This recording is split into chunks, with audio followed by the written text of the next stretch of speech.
യിലേക്ക് തെരഞ്ഞെടുക്കപ്പെട്ടവരാണ് നമ്മുടെ മലയാളത്തിൽ മറക്കാനാവാത്ത രണ്ട് വലിയ നടന്മാരായ സത്യനും പ്രേംനസീറും.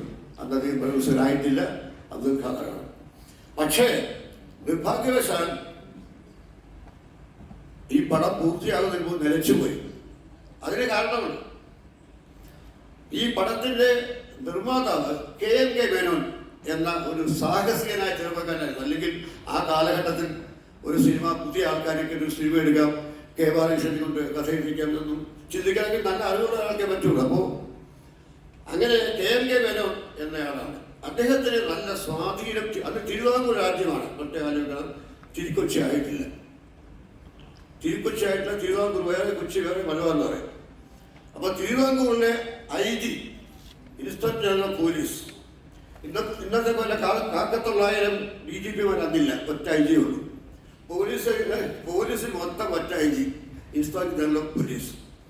അത് മഹാരാജാവും ചീഫ് സെക്രട്ടറിയും കഴിഞ്ഞ പ്രധാന ആളാണ്. അങ്ങനെ